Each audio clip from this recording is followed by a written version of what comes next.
రామా మృక్కులు నీదు నామమునకున్ రమ్యాంఘ్రి పద్మాలకున్ శ్రీమన్మంజులమైన మేనికి ధనుర్లీలా కళాకేళికిన్ నీ మర్యాదకు ధర్మనిష్టకు రసోద్వేలమ్ము నీ గాధకున్ ప్రేమన్ నీ పరివారమంతటికి శౌరీరామచంద్ర ప్రభు శౌరీరామచంద్ర ప్రభు సీతారామ గుణగ్రామ పుణ్యారణ్య విహారిణౌ నమో విశుద్ధ విజ్ఞానౌ కవీశ్వర కపీశ్వరౌ.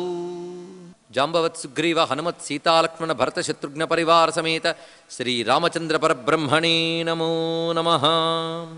శరీరంలో సత్తు ఉన్నంతకాలం ధర్మబద్ధంగా ధనాన్ని ఆర్జించాలి, విద్యను ఆర్జించాలి. ఆర్జించిన ధనాన్ని విద్యని ధర్మం కోసం ఖర్చు చేయాలి. ఇది భారతీయ సంస్కృతి చెప్తుంది, తెలుసుకోండి ఇక్కడ. అందుకని ఆర్జించవలసిన వయస్సులో ఏవో పిచ్చి వేషాలు వేసుకు తిరిగి అదే వేదాంతం అనుకుని తిరిగి భ్రష్టులు కారాదు. ఇది యువతకి రామాయణం ఇచ్చే సందేశం, గుర్తుపెట్టుకోండి ఇక్కడ. అందుకు ప్రతివాడు సంపన్నులై హాయిగా తిరుగుతున్నారు ఇక్కడ. అలా ఉండాలండి, ఉత్సాహంగా ఉండాలి. అంతేగాని మొహం వేలాడేసుకుని ఉంటాడు. ఏమిటండి ఈ మధ్య ఆధ్యాత్మిక మార్గంలోకి వెళ్ళాడండి. ఆధ్యాత్మిక మార్గం అంటే మొహం వేలాడేసుకోవడం, దిగులుగా కూర్చోవడం, నీరసంగా పడుండడం కాదు. పుష్టికరమైన ఆహారాన్ని సకాలంలో పవిత్రంగా తిని శరీరాన్ని బలంగా చేసుకోవాలి, మనస్సును దృఢంగా చేసుకోవాలి, ధైర్యంగా బ్రతకాలి. ఇది ఆధ్యాత్మికత. అందుకే స్వామి వివేకానంద చెప్పాడు, sound mind in sound body. దృఢమైన శరీరం, బలమైన మనస్సు కావాలి. అందుకని ఆకులు అలములే తినేదను, దుర్బలముగా ఉండేదను. ఇదా నీకు శాస్త్రం విధించిన ధర్మబద్ధమైనటువంటి సాత్వికమైన ఆహారాన్ని ఈశ్వరుడికి నివేదించి తిను. ఆబగా ఎక్కువ తినకు, అసలు తినడం మానీకు. ఇవి సరియైన పుష్టికరమైన ఆహారం, అది ఇక్కడ. అందుకే స్వామి వివేకానంద చెప్పింది, నేను ఆధ్యాత్మిక గ్రంథాలు చదవడం కంటే కబడ్డీ ఆడడానికే నేను ఎక్కువ ప్రోత్సహిస్తానన్నాడు స్వామి వివేకానంద. దీని అర్థం ఆధ్యాత్మిక గ్రంథాలు వద్దని కాదు, ముందు మనం బలంగా తయారవ్వాలని చెప్పాడు ఇక్కడ. తెలుసుకోండి ఇక్కడ. ఇప్పుడు భారత జాతి బలమైన శరీరంతో ఉండాలి, దృఢమైన మనస్సుతో ఉండాలి. మన ధర్మాన్ని, దేశాన్ని కాపాడడానికి ఇనుప కండరాలు ఉండాలి. సలసల కరుగుతున్న మరుగుతున్న ఉడుకునెత్తురుండాలి. అలాంటి వాడు మాత్రమే ఆధ్యాత్మిక మార్గంలో ప్రవేశించడానికి అర్హుడు. నా భారతీయ పౌరులందరూ బలంగా ఉండాలి. ధర్మం మీద, దేశం మీద దెబ్బతీసే వాళ్ళని దెబ్బతీయగలిగేటంత క్షాత్ర సంపద భారతీయ జాతికి లభించుగా కానీ ప్రార్థిస్తున్నాను ఇక్కడ. అయోధ్య గురించి చెప్తూ ఉంటే నా దేశం ఒకప్పుడు అలా ఉండేది కదా అనే ఒక ఆనందం, ఆవేశమై, ఉద్రేకమై మాట్లాడిస్తుంది. అన్యదా భావించవద్దు, ప్రతిదీ ధర్మబద్ధమైన సంతోషిద్దాం. ఈ మాట్లాడడానికి స్ఫూర్తి వివేకానంద, అంతకుమించి మరేమున్నది ఇక్కడ. నా కుండలి నామకుటి నా స్రగ్వీ నాల్పభోగవాన్ నా మృష్టో నాను లిప్తాంగో నాను గంధశ్చ విద్యతే. ప్రతి మాట రామాయణంలో ఉన్నదే చెప్తున్నామండి, లేనిది ఒక్కడి చెప్పట్లేదు. నా అమృష్ట అంటే చక్కగా కడుపు నిండా తిండి తిననివాడు అయోధ్యలో లేడు. అది ఇక్కడ. చక్కగా తినేవారు, చక్కగా అలంకరించుకునేవారు. నా అమృష్ట భోజీ, మంచి భోజనం చెయ్యనివాడు లేడు. అంటే పుష్టికరమైనటువంటి తుష్టికరమైన భోజనం చేసేవారు, చక్కటి అలంకారములతో ఉండేవారు. ప్రతివారు కూడా వారి కర్మలలో నిరతులై ఉండేవారు. సోమరితనం లేదు, తెలుసుకోండి. అందుకే వివేకానంద ఒక మాట చెప్తాడు, సోమరి కంటే దొంగనయ్యమని. అలాగని చెప్పి దొంగలు గొప్పవాళ్ళని చెప్పడం అనే ఉద్దేశం కాదు. క్రియాశీలంగా బ్రతకాలి ప్రతివాడు. ఊరికనే కూర్చున్నామంటే భగవంతుడిచ్చిన ఆయువులో ఎంత వ్యర్థం చేసుకున్నా చూడండి. అందుకే స్వకర్మ నిరతా నిత్యం, అందరూ స్వకర్మలయందు నిరతులై ఉన్నారు. నా నాస్తికో నా అనృతకో న కశ్చిద్ అబహుశ్రుత. నాస్తికులు లేడు, అబద్ధాలాడేవాడు లేడు, అల్పజ్ఞానులు లేరు, అసూయాపరులు లేరు, అసమర్థులు లేరు, శాస్త్రవేత్తలు కానివారు లేరు, నియమబద్ధంగా జీవించని వాళ్ళు లేరు, దిగులుగా ఉండేవాళ్ళు లేరు. నా దీన నా దీన క్షిప్తచిత్తోవా, పిచ్చివాళ్ళు లేరు, దృఢమైన మనస్సున్న వాళ్ళు ఉన్నారు. దీర్ఘాయుషో నరా సర్వే. చూసారా, కొత్త కొత్త రోగాలు రోజుకి ఎంతమంది పోతున్నారు అని లేకుండా అందరూ ఆయుష్మంతులై దీర్ఘాయుష్యతో ఆరోగ్యవంతులై ఉన్నారు. ఎందువల్లంటే ధర్మబద్ధమైన పాలనని రాజు అందిస్తూ ఉంటే, ధర్మానికి సంతోషించి ప్రకృతి అనుకూలిస్తూ ఉంటే ప్రజలందరూ ధర్మపరులై క్షేమంగా ఉన్నారు. ఇది అయోధ్య యొక్క స్వరూపము. అలాంటి అయోధ్యని చక్కగా ఏలుతున్నాడు మహానుభావుడైనటువంటి దశరథ మహారాజు. సత్యనామా ప్రకాశతే. అయోధ్య నామం సార్థకంగా ఉందయ్యా అన్నాడు. అంటే అయోధ్య అనే పేరుకి అర్థమేదో అది స్పష్టంగా కనబడుతుంది, అది చెప్పాడు. అంటే అయోధ్య అంటే ఏమిటి అది కూడా తెలియాలి కదా. అయోధ్య అంటే నాయోధ్యా శక్యతే యస్మాద్ అయోధ్యాహి తతో విదుః ఇత్యుక్తత్వాత్ కర్మగతి మంతరేణ కేనాపి స్వీకర్తుం అశక్య. ముందు భౌతికంగా అర్థం చెప్పాలంటే అయోధ్య అనగా శత్రువులు దాడి చెయ్యడానికి అనగా యుద్ధం చేయడానికి సాధ్యం కానిది అని అర్థం. అంటే అటాక్ చేయలేరు ఎవరు, అది ఇక్కడ అర్థం. ఏ ఒక్కరూ దాడి చేయలేనంత దృఢంగా బలంగా రక్షణ శక్తితో కూడినది అని అర్థం అయోధ్య. ఇప్పటి వరకు అయోధ్య దశరథుడు అర్థమయ్యాడు కదా. కానీ రాముడు మనకు కనబడాలి అంటే అయోధ్య అనే మాట వేదంలో వాడారు. దేవానాం పూరయోధ్య అష్టాచక్రానవద్వారా దేవానాం పూరయోధ్య. 9 ద్వారాలతో అష్టచక్రాలతో అంటే సప్తధాతువులు. అదేవిధంగా ప్రాణశక్తి అని 8వ ధాతువు, ఇవి అష్టచక్ర. ఇక నవద్వారములు అంటే నవరంధ్రాలు. ఈ రెండిటితో ఉన్నటువంటి ఈ శరీరము దేవతల పట్టణము. అంటే ఒక్కొక్క ఇంద్రియానికి ఒక్కొక్క దేవత అధిపతి. ఈ శరీరంలోని హృదయం పేరు అయోధ్య అన్నాడు ఇక్కడ.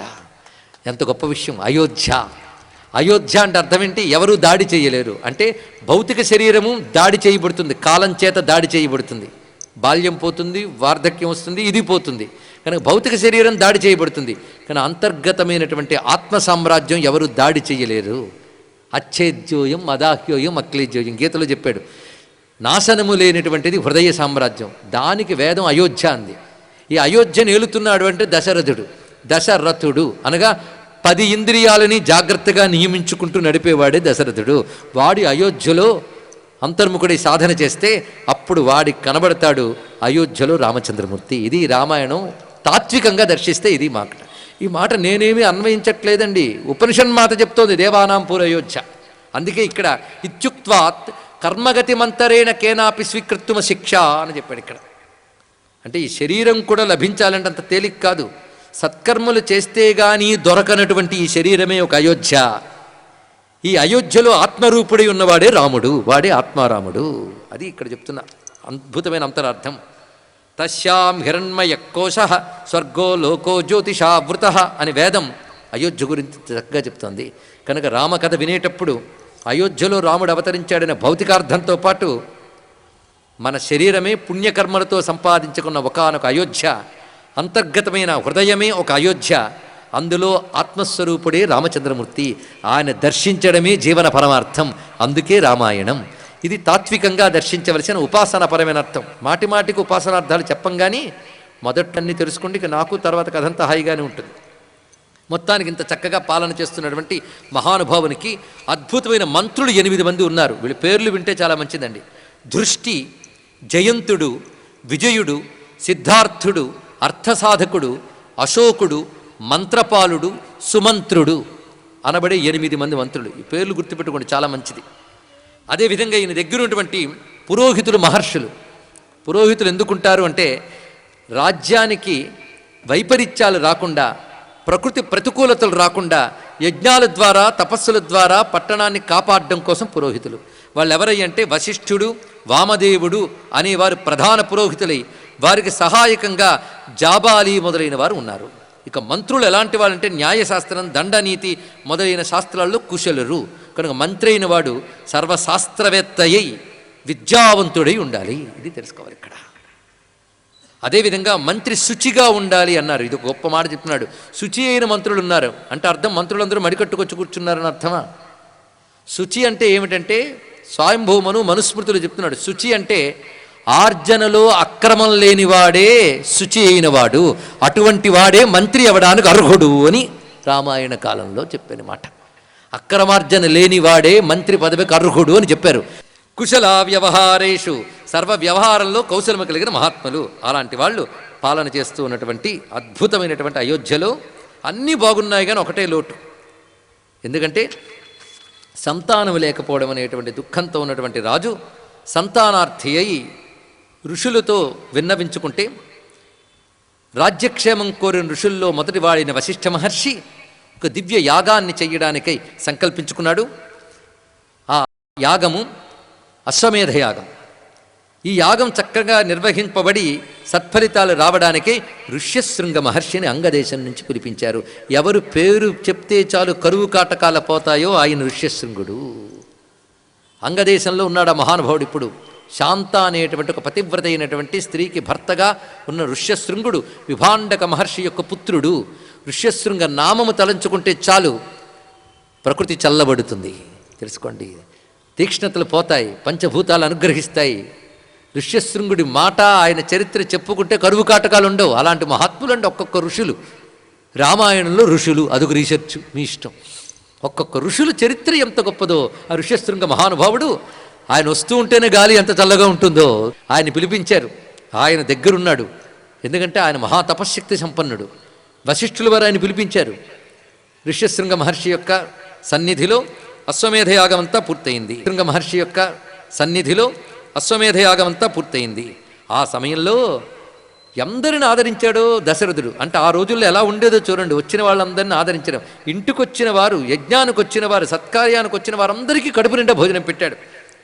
అందులో సర్వవర్ణములు వారు, సర్వులు ఉన్నారు, ఎక్కువ తక్కువ లేవు. ప్రతి వారికి కూడా వస్త్రములు, ఆహారములు, ధనములు ఇస్తూనే ఉన్నాడు. దానములు చేశాడు. ఒక్కడికి కూడా అసంతృప్తి అనేది లేకుండా దానములు చేసి యజ్ఞాన్ని చక్కగా పూర్తి చేశాడు మహానుభావుడైన దశరథ మహీపతి. మొత్తం అశ్వమేధయాగం చేసిన తర్వాత చివరిలో ఋష్యశృంగుల వారు అంటున్నారు, నేను నీకోసం పుత్రులు కలిగేలా ఒక ఇష్టిని చేస్తున్నాను. ఇష్టి అనగా యజ్ఞం. వేదముల్లో రకరకాల యజ్ఞములు చెప్పారు, అందులో ఒక ఇష్టి. ఈ ఇష్టి పుత్రుల్ని కోరేవాళ్ళు చేస్తారు కనుక పుత్రకామ ఇష్టి, పుత్రకామిష్టి. ఇష్టిం తేహం కరిష్యామి పుత్రీయాం పుత్రకారణాత్ అధర్వశిరసి ప్రోక్తై మంత్రై సిద్ధాం విధానతః. ఇటీవల కాలంలో కూడా పుత్రకామిష్టి శాస్త్రీయంగా చేసి సత్సంతానం పొందిన వాళ్ళు చాలామంది ఉన్నారు. వేదము, యజ్ఞము, హిందూ ధర్మంలో చెప్పిన విషయములు ఎన్ని కాలాలు దాటినా సత్యములే నిలుస్తాయి. తెలుసుకోండి. ఇక్కడ యజ్ఞ సంస్కృతి అయిన భారతీయ సంస్కృతికి నమస్కారం చేసుకుందాం. ఇక్కడ అధర్వ శిరసి ప్రోక్తై అంటే అధర్వ వేద మంత్రములందు చెప్పబడిన భాగములతో దివ్యమైన పుత్రకామిష్టిని నిర్వహింపజేశాడు మహానుభావుడైన ఋష్యశృంగ మహర్షి. యజ్ఞం జరుగుతోందండి. మనందరం ఒక్కసారి ఆ సన్నివేశంలోకి వెళ్ళిపోదాం. యజ్ఞం జరుగుతున్నప్పుడు దేవతలందరూ వచ్చారు. అసలు యజ్ఞం చేసేటప్పుడు దేవతలందరూ వస్తారు. మరి కనబడరే అంటే, మనకు కనబడితే వాళ్ళు దేవతలు ఎలా అవుతారు? మనకు మనలాంటి వాళ్ళే కనబడుదురు.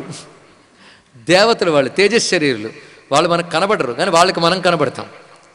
యజ్ఞమునందు ఇంద్రాయ స్వాహ అంటే ఇంద్రుడు వచ్చి తీసుకుంటాడు, వరుణుడు వచ్చి తీసుకుంటాడు. వాళ్ళు సూక్ష్మమైన శక్తులుగా వచ్చి తీసుకెళ్తారు. కానీ వాళ్ళకు వాళ్ళు కనబడతారు, వాళ్ళకి మనం కనబడతాం, మనకు వాళ్ళు కనబడరు. ఇక్కడ యజ్ఞం జరిగినప్పుడు కూడా ఋషులందరూ కూర్చుని యజ్ఞం చేస్తుంటే దేవతలందరూ వస్తున్నారు. ఆ దేవతలందరూ యజ్ఞంలో కూర్చుని కబుర్లు ఆడుకుంటున్నారు. వాళ్ళ పరిస్థితి ఎలా ఉన్నదంటే, యజ్ఞాలు అవుతున్నాయి, పుచ్చుకుంటున్నారు. ఈ వచ్చిన శక్తి అంతా కూడా వాళ్ళ రాక్షసులకే వాడాలి. ఎందుకంటే రావణాసురుడు వీళ్ళందరినీ కంట్రోల్లో పెట్టుకున్నాడు. ఇక్కడ దేవతలు అనగా ప్రకృతి శక్తులని నిర్వహించువారు. ఇది తెలుసుకోండి. ఇక్కడ వెలుగుని, గాలిని, నీటిని ఎప్పుడు ఎక్కడ ఎలా పంపాలో నిర్ణయించేవారు దేవతలు. ఆ దేవతలు ఎలా పంపాలో నిర్ణయించేవాడు దేవదేవుడైన భగవంతుడు. ఇది తెలియాలి మనకి ఇక్కడ. కానీ దేవతలు అంటే ఎవరు? ప్రకృతిని నిర్వహించేవారు. రాక్షసులు ఏం చేస్తున్నారు? తపస్సులతో దేవతలను ఆక్రమించుకుంటున్నారు. అప్పుడు రాక్షసులు ఎలా చెప్తారో అలా దేవతలు ప్రకృతిని నడపాల్సి వస్తుంది. ఇది రాక్షసులు దేవతలను జయించడం అంటే ఇది తెలుసుకోండి. ఇక్కడ దేవతలు యజ్ఞాలు చేస్తారు, యజ్ఞాలు భాగాలు పొందుతారు, బలం పొందుతారు. కానీ వాళ్ళు తెచ్చుకున్న బలమంతా రాక్షసుల కోసం వినియోగించాలి. అది అందుకు ఇప్పుడు ఈ దేవతలందరూ కూర్చొని యజ్ఞంలో కూర్చున్నారు, కానీ మనస్సులో బాధపడుతున్నారు. మన పరిస్థితి ఎలా ఉన్నదంటే, ముల్లోకాలికి కంటకుడై రావణుడనే రాక్షసుడు తపశ్శక్తి చేత దేవతల్ని తన వశం చేసుకుని తద్వారా ప్రకృతిని తన అధీనంలో పెట్టుకుని అధర్మపరంగా ప్రవర్తిస్తున్నాడు. వాడి వల్ల ఎన్ని అవస్థలు పడుతున్నామో అని ఒకరికొకరు చెప్పుకుంటున్నారు. చెప్పుకుంటున్న కబుర్లు చాలా బాగుంటాయి. ఒకటి రెండు చెప్పుకుందాం. సూర్యుడు అంటున్నాడు, నైనం సూర్య ప్రతపతి పార్శ్వేవాతి నమారుత చలోర్మిమాలి తం దృష్ట్వా సముద్రోపి నకంపతే. ఈ రావణాసురుడు వస్తున్నప్పుడు సూర్యుడు ప్రతాపం ఉంటే ఒక్కసారి ఎర్రగా చూస్తాడట. ఏమిటి అంత వేడిగా ఉన్నావు, తగ్గు అంటాడు. వెంటనే రావణాసురుడు భయపడి సూర్యుడు తగ్గుతున్నాడు. అలాగే రావణాసురుడు సముద్ర తీరంలో నడిస్తే గాలి బాగా వీచాలి కదా. రావణాసురుడు ఏమిటి అలా వీస్తున్నావు అంటే నెమ్మదిగా వీచాలట. చూడండి ఇక్కడ ఇలాగా ప్రకృతిని శాసించి తన కంట్రోల్లో పెట్టుకున్నాడు రావణాసురుడు. వాడి పని అలా ఉన్నది. ఇక్కడ సూర్యుడు కూడా తన ఇచ్ఛానుసారం ప్రవర్తించడానికి లేదు. ఇక సముద్రమైనా సరే ఆయన వెళుతున్నప్పుడు కెరటాలు తగ్గించుకునేది. ఈ విధంగా ప్రకృతిని అధీనంలో పెట్టుకున్నాడు. ఇలా ఒక్కొక్కరు చెప్తున్నారు. వరుణుడు చెప్తున్నాడు, కాలం కాని కాలంలో కురియమంటాడు. ఇలాంటి పరిస్థితి, కురవలసిన కాలంలో కురవద్దంటాడు. వాడు ఎప్పుడంటే అప్పుడు కురవాలి, అలాంటి పరిస్థితి తీసుకొచ్చాడు. కనుక ప్రకృతిని కంట్రోల్లో పెట్టుకోవాలనుకునే వాళ్ళందరూ ఎవరు? రాక్షసాహ. వాడే రావణాసురుడు. ఒక్కొక్కడు ఈ బాధలు చెప్పుకుంటున్నాడు. ఇంద్రుడు ఒక బాధ చెప్పుకున్నాడు, యముడు ఒక మాట చెప్తున్నాడు. దక్షిణ దిక్కుకి వాడు ప్రభువు నేను ప్రభువు తెలియడం లేదన్నాడు. ఎందుకంటే రావణాసురుడు దక్షిణం కదా, దక్షిణ దిక్కు వాడు ప్రభువా యముడు ప్రభువా తెలియట్లేదు. ఆఖరికి ఒకడు ఆ టైం తీరిపోయి పోతున్నాడు అంటే నేను వెళితే వీల్లేదు, ఇంకా బతకాలి వాడు అంటాడు. కాబట్టి నేను వాడు ఎలా చెప్తే అలా ప్రవర్తించవలసి వస్తుంది అయ్యా అని ఒకడు చెప్పుకుంటూ బాధలు పడుతున్నారు. ఈ లోపల బ్రహ్మదేవుడు అక్కడ కనబడ్డాడు. సృష్టిలో నియమం ఏంటంటే లోకంలో ఏవైనా తేడాలు వస్తే దేవతలు సవరిస్తారు. దేవతలు చెయ్యి దాటిపోతే బ్రహ్మగారు సవరిస్తారు. బ్రహ్మగారి చెయ్యి దాటిపోతే భగవంతుడు దిగొస్తాడు. ఇది తెలుసుకోవాలి ఇక్కడ. కానీ ప్రతిసారి భగవంతుడు దిగి రావాలనుకోవద్దు. మనలాంటి వాళ్ళని బాగు చేయడానికి దేవతలు చాలు. దేవతల వల్ల కాకపోతే దిగొస్తాడు బ్రహ్మ, బ్రహ్మ వల్ల కాకపోతే అప్పుడు దిగి రావాలి భగవంతుడు. వీడు రావణాసురుడు గట్టివాడు. ఇప్పుడు దేవతల వల్ల కాదు, బ్రహ్మగారి వల్ల కాదు. కానీ దేవతలు డైరెక్ట్గా విష్ణువుతో మాట్లాడడానికి కూడా లేదు. అంత తేలిక కాదండి విష్ణువు కనబడ్డాం. అందుకే యజ్ఞసభలో దేవతలందరూ బ్రహ్మగారితో చెప్పుకుంటున్నారు ఈ బాధల్ని. ఏం చేయమంటావు బ్రహ్మగారు? వీడికి ఇంత శక్తి ఉందంటే తమరి వల్లే వచ్చింది. వాడు తపస్సులు చేయగా మీ వరాలు ఇచ్చారు కాబట్టి వాడు విజృంభించాడు అన్నారు. ఇప్పుడు తప్పంతా ఎవరిది? బ్రహ్మదా అంటే మనకు తప్పు. గుర్తుపెట్టుకోండి, ఇక్కడ బ్రహ్మగారికి తప్పనొచ్చా? కాదు, తప్పంతా రావణాసురుడిదే. బ్రహ్మగారికి ఒక నియమం ఉంది, ఎవడు తపస్సు చేస్తే వాడికి వరం ఇవ్వాలి, అంతే కదండి. దుర్మార్గుడు పేపర్ రాసినా కరెక్ట్గా రాస్తే మార్కులు వేయాలి. అంతేగాని వీడు చెడ్డవాడు కనుక 0 మార్కులు వేస్తాను, వీడు మంచివాడు కనుక బాగా రాయకపోయినా 100 మార్కులు వేస్తాను అనకూడదు. వాడు బాగా రాస్తే మార్కులు వేయాలి. అందుకే తపస్సు చేస్తే వరం ఇవ్వాలి, అది సృష్టి నియమం. ఇది తెలుసుకోండి ఇక్కడ. అందుకే బ్రహ్మగారు వరాలు ఇచ్చేసారని ఆయన అనకూడదు. మనకైనా వరాలు ఇవ్వాల్సిన వాడు ఆయనే. మనం చేసిన పనికి ఫలం ఇచ్చేవాడే బ్రహ్మదేవుడు. ఆ విధంగా రావణుడు తపస్సుకు వరాలు ఇచ్చాడు. ఇప్పుడు ఆయన విజృంభిస్తున్నాడు. వీళ్ళందరూ విన్నవించుకుంటున్నారు. ఏం చేస్తాం? అప్పుడు తపస్సుకు వరాలు పొందాడు, ఇప్పుడు పాపానికి దుష్ఫలితం పొందుతాడు. చూసుకోండి ఇక్కడ. ఒకప్పుడు మంచి పనులు చేశాం కనుక ఇప్పుడు అన్నీ అనుకూలిస్తుంటాయి. ఇప్పుడు చెడ్డ పనులు చేసి ఇది అనుభవించాలి, ఇది తెలుసుకోవాలి. కాబట్టి వాడికి కూడా పాపం పండే రోజులు వచ్చాయి. దేని ఫలితం దానిదేనండి. అందుకని అది వచ్చి దీన్ని మైనస్ చేయదు, దానిదే దీనిది ఇదే. ఇదివరకు మంచి తపస్సులు చేశాడు, ఇంతకాలం సుఖంగా ఉన్నాడు, వాడికి నశించే రోజులు వచ్చాయి. లేకపోతే మీరందరూ ఏడుస్తూ చెప్తారా నాకు? వాడిని ఎలా కొట్టడమా అని నేను ఆలోచిస్తున్నాను. మీరందరూ దేవతలు, గంధర్వులు, సిద్ధులు, చారణులు, కిన్నెరులు, మీరందరూ దేవజాతి. దేవజాతి వాడిని కొట్టలేదు, రాక్షస జాతి వాడిని కొట్టలేదు. నువ్వెలా చెప్పగలవు అంటే ఆ వరం నేను ఇచ్చాను కనుక. కానీ వాడు వరం మత్తులో మనుష్యుల్ని వానరుల్ని మాటల ప్రస్తావన తేలేదు వాడు. చూసారా, ఎంత వాడైనా ఎక్కడో కొంచెం వదిలేస్తాడండి. అది పనికొస్తుంది తర్వాతకి. అందుకే నా కీర్తయద్ అవజ్ఞానాత్ తద్రక్షో మానుషాంస్తథా. వాడు మనుష్యుల నుంచి మరణం రాకూడదు అని మాత్రం అనలేదు, మిగిలిన అందరి దగ్గర నుంచి అన్నాడు. చూసారా, ఇక్కడేదో పట్టుందన్నమాట అని బ్రహ్మగారు అంటున్నారో లేదో, ఒక రమ్యమైన వాసన వచ్చింది, ఒక చక్కని గాలి వచ్చింది, ఏదో తెలియని ఆనందం ఎటు నుంచి వస్తుందా అని దేవతలు బ్రహ్మగారు చూస్తూ ఉన్నారు. అప్పుడు రెక్కలల్లార్చుతూ గరుత్మంతుడు వస్తున్నాడు. ఆ గరుత్మంతుడిపై శంఖచక్ర గదా పద్మధారి అయిన నారాయణమూర్తి అక్కడ ఆవిర్భవించాడు. ఒక్కసారి ఏతస్మిన్నంతరే విష్ణు ఉపయాతో మహాద్యుతి శంఖచక్ర గదాపాని పీతవాస జగత్పతి. చతుర్భుజాలతో శంఖచక్ర గదాపద్మములు ధరించి పీతాంబరధారి అయిన నారాయణుడు అక్కడ ప్రత్యక్షమయ్యాడు. ఇప్పుడు బ్రహ్మదేవుడు మొదలుగా అందరూ నమస్కరించారు, అదుగదుగో నారాయణుడు వచ్చాడు అని. ఇక్కడ సాక్షాత్ యజ్ఞస్వరూపుడైన నారాయణుడు, సర్వదేవపతి అయిన నారాయణుడు ఆ యజ్ఞమునందు సాక్షాత్కరించి దేవతలకు అభయమిచ్చి, మీ ఘోష అంతా నేను విన్నాను. వాడు కేవలం నరుల ప్రస్తావన తేలేదు. ఎందుకు తేలేదు మీరు ఆలోచించండి. ఎందుకు తేలేదంటే మానవులు వాడిని ఏమి చెయ్యలేరు గనక వాడు మానవుల గురించి గుర్తు తెచ్చుకోలేదు. మనకు భగవంతుడు ప్రత్యక్షమైతే వెంటనే నన్ను చీమ కుట్టకూడదు, దోమ కుట్టకూడదు అని అడగం. ఎందుకంటే అది కుడితే మనమే కొట్టేస్తాం. మనం ఎలాగైతే చీమని దోమని అడగమో రావణుడు అలాగే నరుల్ని అడగలేదు. ఎందుకంటే వాడిని నరులు కొట్టలేరు, అందుకే వాడు అడగలేదు. తెలుసుకోండి ఇక్కడ. దేవతలు కొట్టలేరు. ఇప్పుడు ఏం కావాలి? నరుడు కొట్టలేడు, దేవతలు కొట్టలేరు. ఇది వాడి పరిస్థితి. కానీ వరం కోరుకున్నప్పుడు నరుల్ని విడిచిపెట్టాడు కనుక నరుడే కొట్టాలి, కానీ నరుడు కొట్టలేడు. ఇప్పుడు ఏం జరిగింది? దేవతలు నరులు కొట్టలేరు కనుక దేవతలకి దేవుడైన నారాయణుడే నరుడై రావాలి. ఇది పరిస్థితి ఇక్కడ. ఇది రహస్యం, రామాయణానికి కీలకం ఇది ఇక్కడ.